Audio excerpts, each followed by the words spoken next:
Good afternoon everyone. हमने पिछले video में कॉम्प्लेक्स कंपाउंड्स या कोऑर्डिनेशन कंपाउंड्स के नोमेनक्लेचर को देखा था और वो खत्म हो गया।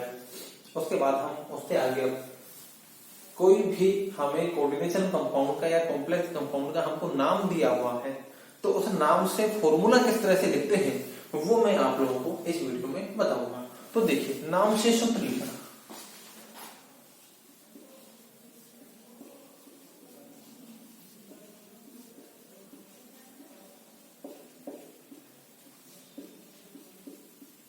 नाम से सूत्र किस तरह से लिखते हैं उसके बाद हम करेंगे। तो देखिए, नाम से सूत्र लिखने के लिए कुछ बातें हैं, कुछ इंपॉर्टेंट बातें हैं, वो ध्यान से सुनिए। सबसे पहले कोई भी नाम हमें कोऑर्डिनेशन कॉम्प्लेक्स का, कोऑर्डिनेशन कंपाउंड का कोई भी नाम दिया हो तो उससे जब सूत्र लिखेंगे तो सूत्र लिखते समय सूत्र में पहले धनायन स्पीशीज को लिखा जाता है और उसके बाद ऋणायन स्पीशीज को लिखा जाता है। यानी कि फॉर्मूला जब लिखेंगे तो फॉर्मूले में पहले पॉजिटिव चार्ज स्पीशीज को लिखा जाएगा और फिर नेगेटिव चार्ज स्पीशीज को लिखा जाएगा। सर, ये पॉजिटिव चार्ज और नेगेटिव चार्ज स्पीशीज का मतलब क्या हुआ? देखिए कि कोई भी कॉम्प्लेक्स आयन है, अगर उसमें दो स्पीशीज है, यानी कि positive charge species counter ion है और negative charge species complex ion है, तो पहले पॉजिटिव चार्ज स्पीशीज और फिर नेगेटिव चार्ज स्पीशीज। ऐसा हो सकता है कि नेगेटिव चार्ज स्पीशीज तो कॉम्प्लेक्स हो और नेगेटिव चार्ज स्पीशीज तो काउंटर आयन हो और पॉजिटिव चार्ज स्पीशीज कॉम्प्लेक्स हो, तो पहले कॉम्प्लेक्स लिख दिया जाएगा और उसके बाद में counter ion negative charge species लिख दी जाएगी। हो सकता है पॉजिटिव चार्ज स्पीशीज और नेगेटिव चार्ज स्पीशीज दोनों ही कॉम्प्लेक्स आयन हो, तो पहले negative charge species positive charge species वाले कॉम्प्लेक्स को लिखा जाएगा, फिर नेगेटिव चार्ज स्पीशीज वाले कॉम्प्लेक्स को लिखा जाएगा। ये आप लोगों के अगर नहीं भी समझ में आया हो जो मैंने अभी बोला है तो आप बिल्कुल भी चिंता मत कीजिए, जब मैं एग्जांपल लिख के समझाऊंगा तो आपके ये समझ में आ जाएगा। तो सबसे पहले इंपॉर्टेंट बात है कि पहले पॉजिटिव चार्ज स्पीशीज लिखी जाएगी और उसके बाद नेगेटिव चार्ज स्पीशीज लिखी जाएगी। उसके बाद में नेक्स्ट हम बात करते हैं, दूसरी बात है कि कॉम्प्लेक्स आयन के अलावा अगर वहां पर कोई काउंटर आयन है, प्रति आयन है, या मैं कॉम्प्लेक्स आयन की बात कर लूं तो वहां पर प्रति आयन की संख्या जो है वो नाम में नहीं होगी। नाम में क्या नहीं होगी? संख्या नहीं होगी। लेकिन जब फॉर्मूला लिखा जाएगा तो उसकी वैलेंसी के अकॉर्डिंग, यानी कॉम्प्लेक्स आयन पर चार्ज के अकॉर्डिंग वहां उसकी संख्या को एडजस्ट किया जाएगा, यानी उसकी संख्या फॉर्मूले में जरूर बताई जाएगी। वो किस तरह से होगी वो मैं भी अभी आप लोगों को समझाऊंगा। चलिए, तीसरी बात जो है कि कोई भी कॉम्प्लेक्स कोऑर्डिनेशन कंपाउंड है, उसका नाम जब लिखा हुआ होगा, जो फॉर्मूला हम लिखेंगे तो बड़े कोष्ठक के, यानी कॉम्प्लेक्स आयन जो है वो बड़े कोष्ठक के अंदर लिखा जाएगा और बड़े कोष्ठक के अंदर लिखते समय सबसे पहले सेंट्रल एटम को लिखा जाएगा और उसके बाद लिगेंड लिखे जाएंगे। मैं दोबारा से रिपीट कर देता हूं कि नाम से फॉर्मूला लिखते समय कॉम्प्लेक्स आयन को जब लिखा जाएगा तो कॉम्प्लेक्स आयन को बड़े कोष्ठक के अंदर लिखा जाएगा और बड़े कोष्ठक में पहले सेंट्रल एटम लिखा जाएगा और उसके बाद लिगेंड लिखे जाएंगे। और लिगेंड जो लिखे जाएंगे वो अंग्रेजी वर्णमाला के क्रम में लिखे जाएंगे, यानी अल्फाबेट ऑर्डर में लिखे जाएंगे। अब देखिए, इंपॉर्टेंट बात है, सब अल्फाबेट ऑर्डर कैसे काउंट होगा? अल्फाबेट ऑर्डर में आप देखिए कि लिगेंड एक H2O है, एक NH3 है, एक Cl है, तो अल्फाबेट ऑर्डर में इनका पहला अक्षर शामिल किया जाएगा। H2O में पहला अक्षर H है तो H शामिल किया जाएगा। NH3 में पहला लेटर N है तो N शामिल किया जाएगा।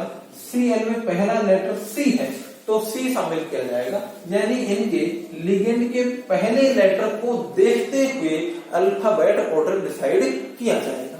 तो यहाँ पर देखिए H, N और C, तो इनमें C सबसे पहले आता है तो अल्फाबेट ऑर्डर में इसे फर्स्ट प्रायोरिटी दी जाएगी। उसके बाद में H आता है तो इसे सेकंड प्रायोरिटी दी जाएगी। उसके बाद N आता है तो इसे थर्ड प्रायोरिटी दी जाएगी। अल्फाबेट ऑर्डर में ये सबसे पहले आएगा, ये उसके बाद आएगा, ये उसके बाद आएगा। अर्थात अल्फाबेट ऑर्डर जो बनेगा वो लिगेंड जो है उसके पहले लेटर से काउंट किया जाएगा, उसके नाम के अकॉर्डिंग नहीं किया जाएगा। तो ये मैंने 2-3 बातें आप लोगों को बताई हैं। इसके बाद अब हम नाम लिखते हैं, नाम से सूत्र लिखते हैं। वो देखिए, सभी रूल्स आप लोगों को क्लियर हो जाएंगे। चलिए,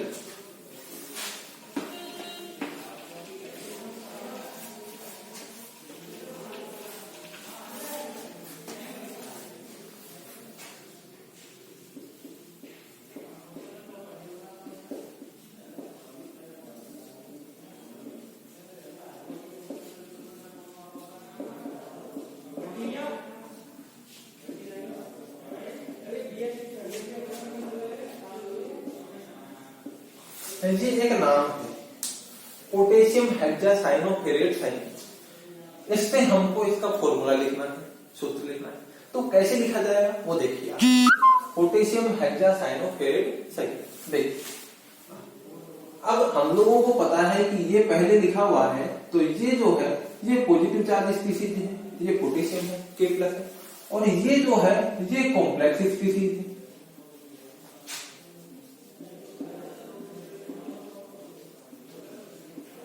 ये कॉम्प्लेक्स स्पीशीज है और ये काउंटर आयन है, ये तो K+ हो गया पोटेशियम, ठीक है। पोटेशियम पर +1 चार्ज होता है, ये हम लोगों को पता है।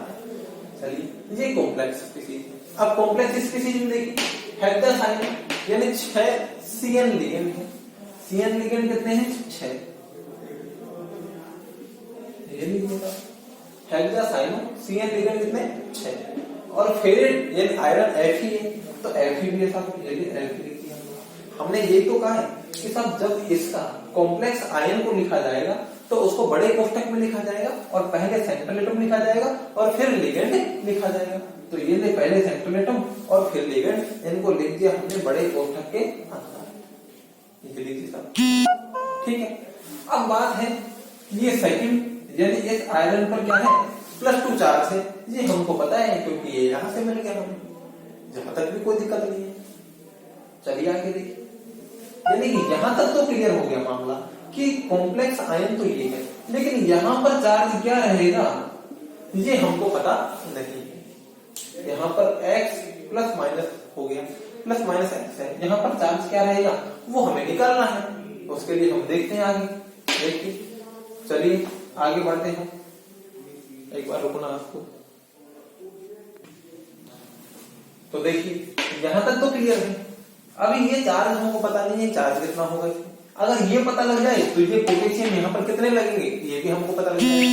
तो इसको पता करने के लिए हमने ये पहले भी कहा था कि कॉम्प्लेक्स पर जो चार्ज होता है वो उस कॉम्प्लेक्स के अंदर लिगेंड और सेंट्रल एटम जो है उनके चार्ज का योग होता है, उनके चार्ज का सम होता है। तो देखिए यहाँ पर अब हमको पता है इसका चार्ज कितना है +2। तो ये ± जो x है तो x = इन सबका टोटल, इन सबका टोटल में Fe का क्या है +2 प्लस यहां पर 6 CN है और 1 CN का होता है -1। तो x = +2 + 6 × -1। तो x = हो गया +2 और ये 6 × -1 = -6, ये हो गया। तो x = हो गया ये -4, यानी इस कॉम्प्लेक्स पर जो चार्ज है वो कितना है -4। कितना है -4 है। तो देखिए अब हम इसको कॉम्प्लेक्स को लिख रहे हैं दोबारा से FeCN का होल 6 और इस पर चार्ज हो गया -4। अब एक पोटेशियम, इसके आगे पोटेशियम जुड़े, एक पोटेशियम +1 चार्ज होता है तो इन 4 को सेटिस्फाई करने के लिए कितने पोटेशियम चाहिए? 4 पोटेशियम चाहिए। तो पोटेशियम कितने आएंगे? 4 K+ टर्म में आएंगे और इसका फॉर्मूला हो जाएगा K4 FeCN का होल। ये तो किसी भी नाम से फॉर्मूला किस तरह से लिखते हैं उसके ये बहुत सारे स्टेप हैं। इस तरह से लिखते हैं कि सब सेंट्रल एटम और लिगेंड के चार्ज से हम उस कॉम्प्लेक्स पर चार्ज निकालते हैं। उस कॉम्प्लेक्स पर चार्ज हमको पता लग जाएगा तो उसको कोरस्पोंडिंग पॉजिटिव और नेगेटिव चार्ज की जो उस पर लगेगी उसकी संख्या का हमको उससे पता लग जाएगा। और हम पहले धनायन और फिर ऋणायन को के फॉर्मूले को हम लिख देते हैं और वो किसी भी कॉम्प्लेक्स आयन का फॉर्मूला या किसी भी कोऑर्डिनेशन कंपाउंड का फॉर्मूला बन जाता है। तो ये देखिए अब इससे आगे हम कुछ और एग्जांपल्स की बात करेंगे और एग्जांपल्स की बात करेंगे तो आप लोगों की और बाकी सब चीजें क्लियर हो जाएंगी। तो देखिए मैंने कुछ नाम यहाँ पर लिखे हैं कॉम्प्लेक्स कंपाउंड के, कोऑर्डिनेशन कंपाउंड के, और नाम से अब उनके फॉर्मूले हम लिखेंगे। देखिए तो पहला वाला देखिए टेट्राएमीन डाइक्लोरो कोबाल्ट 3। ये पूरा एक साथ ही लिखा हुआ है, अर्थात इसमें कोई पॉजिटिव या नेगेटिव चार्ज स्पीशीज नहीं है कि उसको अंतर करके लिखा हो। कोई पॉजिटिव चार्ज स्पीशीज होती है अगर इसमें तो वो इससे पहले आती, लिगेंड के नाम से पहले लिखी जाती, और नेगेटिव चार्ज स्पीशीज होती तो ये कोबाल्ट और थर्ड जो ऑक्टेशन स्टेट लिखा हुआ है इसके बाद में लिखी जाती है। तो इसमें इसका मतलब इसमें कोई पॉजिटिव चार्ज या नेगेटिव चार्ज स्पीशीज नहीं है, यानी कि ये इतना ही नाम इसमें है। चलिए अब देखिए आगे बढ़ते हैं।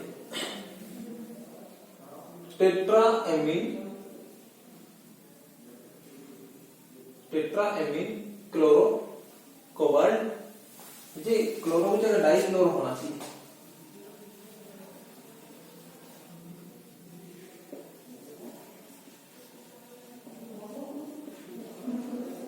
Tetraammine die chloro cobalt third ion. चलिए ये try chloro ethylene Palatinate second ion. देखिए अगर आपको नाम के साथ में आयन लिखा हुआ नहीं भी मिला है तो आप ऐसा नहीं कर सकते साहब तो नाम ही गलत है, इसका तो फॉर्मूला बन ही नहीं सकता। आयन लिखा हुआ नहीं है तो भी आपको उसका फॉर्मूला लिख सकते हैं, आपको लिखना ही होगा। ऐसा नहीं पेपर में आ गया था यहाँ पर आयन लिखा हुआ नहीं था, बच्चे ने खाली छोड़ दिया वो साहब ये तो फॉर्मूला नाम ही गलत था, नाम गलत था तो फॉर्मूला कैसे लिख सकते थे? नहीं, एक आयन नहीं लिखने से नाम गलत नहीं हो जाएगा। आप देखिए उसका लिख सकते हैं, यहाँ पर आयन नहीं होता तो भी किस हिसाब से होता है वो देखते हैं। तो पहले वाला एक टेट्राएमीन डाइक्लोरो कोबाल्ट। तो देखिए हम इस कॉम्प्लेक्स आयन को जब लिखेंगे तो कॉम्प्लेक्स आयन का नाम लिखेंगे तो उसमें सब सॉरी कॉम्प्लेक्स आयन है इसका नाम से फॉर्मूला लिखेंगे तो फॉर्मूले में सबसे पहले सेंट्रल एटम का नाम और उसके बाद में उसके लिगेंड का नाम लिखा जाएगा। सॉरी लिगेंड का फॉर्मूला लिखा जाएगा, पहले सेंट्रल एटम और फिर लिगेंड लिखे जाएंगे। तो इसमें सेंट्रल एटम क्या है? कोबाल्ट। तो कोबाल्ट लिख दिया हमने CO, नीचे लिख रहा हूं मैं ऊपर वाला कोबाल्ट CO। उसके बाद में लिगेंड लिखे जाएंगे। लिगेंड में दो तरह के लिगेंड है, एक तो एमीन है NH3 एमीन और एक है क्लोरो Cl। तो Cl कितने हैं? 2 और एमीन कितने हैं? 4। देखिए अब तो ये एमीन दो तरह के लिगेंड हो गए, एमीन और क्लोरो। तो दो तरह के लिगेंड हो गए तो सेंट्रल एटम के बाद जो लिगेंड लिखे जाएंगे वो अल्फाबेट ऑर्डर में लिखे जाएंगे और अल्फाबेट ऑर्डर डिसाइड करने के लिए यहाँ से लेटर लिया जाएगा N और यहाँ से लेटर लिया जाएगा C। यानी कि फॉर्मूले पे जो लेटर पहले आ रहा है वही अल्फाबेट में शामिल किया जाएगा। तो यहाँ पर N और यहाँ पर C, तो N और C में से C पहले आता है तो अल्फाबेट ऑर्डर में C पहले हो गया तो Cl पहले लिखा जाएगा। तो ये लीजिए सब Cl और 4 अमोनिया के लिगेंड है तो ये NH3 का होल 4। ये देखिए इतना हमने लिख दिया और इसको लिख देंगे हम बड़े कोष्ठक में क्योंकि कॉम्प्लेक्स आयन का मामला कॉम्प्लेक्स स्पीशीज है। देखिए मैं फिर से रिपीट कर देता हूँ कि सब लिगेंड और सेंट्रल एटम, तो लिगेंड और सेंट्रल एटम का नाम लिखा हुआ तो फॉर्मूला लिखते समय पहले सेंट्रल एटम को लिखा जाता है कोबाल्ट, फिर उसके बाद में लिगेंड लिखे जाता है। लिगेंड अगर एक से अधिक प्रकार के हैं तो लिगेंड को अल्फाबेट ऑर्डर में लिखा जाएगा। अल्फाबेट में ऑर्डर में लिखते समय लिगेंड का जो फॉर्मूला होगा उसमें जो पहला लेटर होगा उस पहले लेटर के अकॉर्डिंग अल्फाबेट डिसाइड किया जाएगा। इसमें पहला लेटर N है और उसमें पहला लेटर C है तो N और C में से C पहले आता है इसलिए पहले Cl2 और फिर NH3 हमने लिख दिया। अब देखिए कोबाल्ट पर चार्ज कितना है? ये रहा +3। कोबाल्ट पर चार्ज कितना है? +3। तो +3 चार्ज कोबाल्ट पर हो गया तो यहाँ पर जो चार्ज आएगा X, वो X कैसे निकाला जाएगा?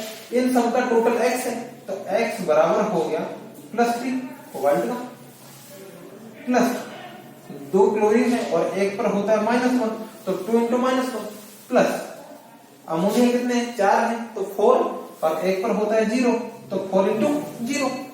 तो आगे देखिए X +3 -2 और ये तो 0 हो गया +3 और -2 तो X बराबर हो गया +1। तो इस पर जो चार्ज यहाँ पर आएगा वो क्या आएगा? +1 आएगा। तो ये लीजिए हमने लिख दिया +1। अब देखिए अब आप लोग देखिए ये इसका जो है फॉर्मूला मैंने लिखा है। अगर ये आयन यहाँ पर नहीं लिखा हुआ होता तो भी हम यही लिखते, अरे तो भी ये लिखते ना। तो इसका मतलब ये हुआ कि यहाँ पर आयन लिखा हुआ हो या नहीं लिखा हुआ उससे उसके फॉर्मूले पर कोई फर्क नहीं पड़ेगा और हमें कोई कंफ्यूजन भी क्रिएट नहीं होगा क्योंकि हमें यहाँ पर जो चार्ज निकालना है वो चार्ज अकॉर्डिंग टू इसके निकालना है और इसके अकॉर्डिंग हमने निकाल दिया है। और सबके लिए आयन नहीं लिखा हुआ तो न्यूट्रल होना चाहिए, अरे न्यूट्रल नहीं है। अगर कोई पॉजिटिव नेगेटिव चार्ज स्पीशीज जुड़ी होती तो वो यहाँ पर नाम में शो हो जाती। तो नाम में नहीं है, इसका मतलब ये +1 के साथ ही छोड़ा हुआ है। तो इसका जो नाम हो गया, इसका जो फॉर्मूला हो गया वो हो गया COCl2NH3 का होल 4 प्लस जल्दी उसका ये फॉर्मूला हो। नेक्स्ट एग्जांपल को देखते हैं। देखिए trichloro ethylene Palatinate second ion, तो यानी कि ये जो है कॉम्प्लेक्स आयन ही है, इससे पहले यानी इस लिगेंड से पहले कोई पॉजिटिव चार्ज स्पीशीज नहीं जुड़ी हुई और इस ऑक्सीजन स्टेट के बाद में कोई नेगेटिव चार्ज स्पीशीज का नाम नहीं लिखा हुआ है। इसका मतलब ये जो है केवल कॉम्प्लेक्स आयन ही है। कॉम्प्लेक्स आयन को बड़े कोष्ठक में लिखते हैं। बड़े कोष्ठक में लिखते समय सबसे पहले सेंट्रल एटम को लिखते हैं, प्लेटिनम है तो प्लेटिनेट है तो प्लेटिनम है, तो प्लेटिनम के लिए Pt ये लीजिए था। सबसे पहले सेंट्रल एटम को लिखते हैं। सेंट्रल एटम के बाद में सब लिगेंड को लिखते हैं। लिगेंड दो तरह के हैं, एक तो क्लोरो है Cl और एक है एथिलीन C2H4। एक है क्लोरो एक है C2H4। देखिए ये C से शुरू होता है और ये भी किससे शुरू हो रहा है, C से ही शुरू हो रहा है। तो अगर दोनों एक ही जैसे लिगेंड है तो उनमें पहले नेगेटिव चार्ज स्पीशीज वाले को लिखते हैं, फिर न्यूट्रल वाले को लिख देते हैं। तो देखिए तो Cl पहले Cl को लिख देंगे, ये लीजिए Cl और Cl कितने हैं 3, तो ट्राइक्लोरो, फिर एथिलीन तो C2H4 को कोष्ठक में लिख देंगे क्योंकि कार्बनिक लिगेंड न्यूट्रल स्पीशीज है, और इस पूरे को लिख देंगे बड़े कोष्ठक में क्योंकि ये कॉम्प्लेक्स कंपाउंड है। तो देखिए ट्राइक्लोरो सबसे पहले सेंट्रल एटम का नाम सेंट्रल एटम को लिख दिया प्लेटिनम, उसके बाद में लिगेंड दो तरह के हैं क्लोरो और एथिलीन। तो क्लोरो नेगेटिव चार्ज है तो उसको हमने पहले लिख दिया, पहले भी इसी तरह से लिखा जाता था। तो Cl3 लिख दिया, ट्राइक्लोरो था 3 Cl के साथ, और फिर एथिलीन और बड़े कोष्ठक को बंद कर दिया। इसका ऑक्सीजन स्टेट हमें दिया हुआ है क्या है, सेकंड +2 है। +2 है तो यहाँ पर जो चार्ज होगा X वो X हम निकाल लेंगे, तो X बराबर हो गया +2 इसका प्लस इसका Cl का, तो एक Cl पर -1 तो 3 पर कितना हो जाएगा -3, डायरेक्ट ले देता हूं -3, और ये न्यूट्रल है तो कोई दिक्कत नहीं। तो X = हो गया -1, तो इसके ऊपर जो चार्ज आएगा वो आएगा -1। तो ये उसका फॉर्मूला हो गया PtCl3C2H4 PtCl3C2H4 और इस पर जो चार्ज हो गया -1। नेक्स्ट एग्जांपल को देखिए।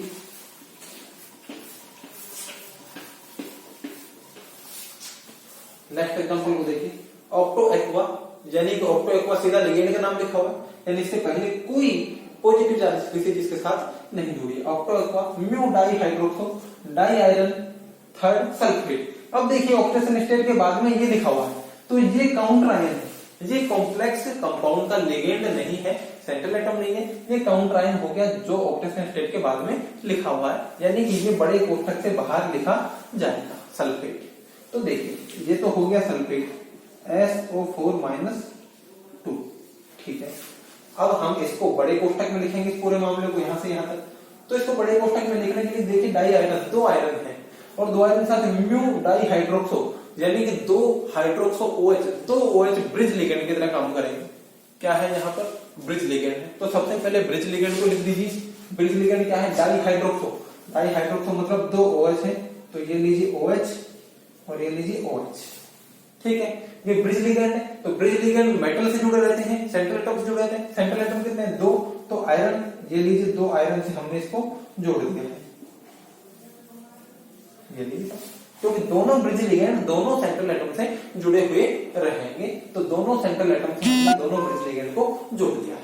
ये लीजिए, यहां तक कोई परेशानी नहीं है, यहां तक कोई परेशानी मेरे ख्याल से नहीं होनी चाहिए। 2 सेंट्रल एटम लिख दी और 2 ब्रिज लिगेंड, हमने दोनों ब्रिज लिगेंड को क्या कर दिया, जोड़ दिए हैं, दोनों सेंट्रल एटम।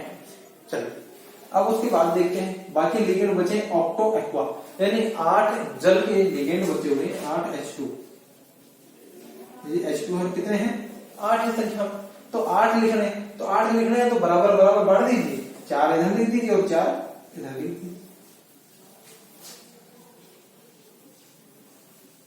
लीजिए 4 इधर लिख दीजिए 4 इधर लिख दीजिए सब। अब देखिए ऑक्टो एक्वा 4 4 8 एक्वा हो गए, डाई म्यू डाई हाइड्रोक्सो यानी 2 हाइड्रोक्सो ब्रिज लीगेंड की तरह होंगे, दोनों हाइड्रोक्सो हो गए। डाई आयरन 2 आयरन हो गए, कोई दिक्कत नहीं। थर्ड यानी आयरन का ऑक्सीडेशन स्टेट कितना है, थर्ड, इसका भी 3 और इसका भी 3, +3 यानी दोनों का क्या हो गया, +6 हो गया। यानी कि यहां से यहां तक का मामला तो हो गया खत्म। तो यही कॉम्प्लेक्स है, तो ये लीजिए इसको लिख दिया हमने डेल्टा। अब इसका हमें क्या निकालना है, ऑक्सीडेशन स्टेट इन दोनों की दी हुई है +3, तो यहाँ पर चार्ज निकालना है x। तो x जो होगा यहाँ पर जो चार्ज होगा x इक्वल टू हो जाएगा इन सब के चार्ज का टोटल सम। तो इन सब में जोड़ते जाइए, इधर से जोड़ते चले जाते। तो ये 4 और 4 8 जल के अणुओं पर 0 चार्ज होता है, तो 8 पर 0 हो जाएगा। तो इसका तो कोई रूल ही नहीं है। अब बचे हैं ये 4 स्पीशीज, 2 आयरन है और 2 OH है। एक आयरन पर हमको दिया हुआ +3, तो 2 पर कितना हो गया, +3 और +3 कितना हो गया, +3। मैं दोनों बार लिख देता हूँ +3 और +3। ये +3 इसका है, ये +3 जो है वो इस आयरन का है। तो +3 इसका, +3 इसका, ठीक है। तो एक OH पर होता है -1, तो OH इसका कितना हो गया, -1 और इसका भी कितना हो गया, -1। ये हमने सबको क्या कर दिया, इनको जोड़ दिया है। तो सर जोड़ा कहाँ है, या तो आपने माइनस में लिख दिया। अरे इसको ऐसे भी लिख सकते हो, देख लीजिए, अगर कंफ्यूजन कोई हो तो देख लीजिए, +3 इसका, ठीक है, प्लस फिर मैं इसका लिख दूं, इसका भी कितना है, +3, ठीक है। फिर इसका लिखूं प्लस, इस OH का -1 है, फिर इस OH का प्लस, इस OH का भी क्या है, -1। इन सबका टोटल क्या होगा, x के बराबर होगा। तो x बराबर हो गया +3, प्लस इंटू प्लस तो प्लस हो जाएगा +3, प्लस इंटू माइनस तो -1 और प्लस इंटू माइनस तो ये भी -1। ये हमने पहले लिखा था। तो +6 और ये -2, तो ये बराबर हो जाएगा x इक्वल टू +6 - 2 बराबर हो जाएगा +4। क्या हो जाएगा, +4। तो ये जो x है यहाँ पर, ये यहाँ पर जो चार्ज होगा वो क्या होगा, +4 होगा। क्या चार्ज होगा यहाँ पर, +4 होगा। अब इस +4 को बैलेंस करने के लिए यहाँ पर सल्फेट आयन जुड़े हुए हैं। तो एक सल्फेट पर -2 चार्ज है, तो 4 को बैलेंस करने के लिए -4 होना चाहिए। तो एक पर -2 है, तो कितने सल्फेट लगेंगे, 2 सल्फेट जुड़ेंगे। तो S और 4 का होल ट्वाइस। तो ये +4 क्या हो जाएगा, उससे क्या हो जाएगा, बैलेंस हो जाएगा। तो ये इसका फॉर्मूला हो जाएगा।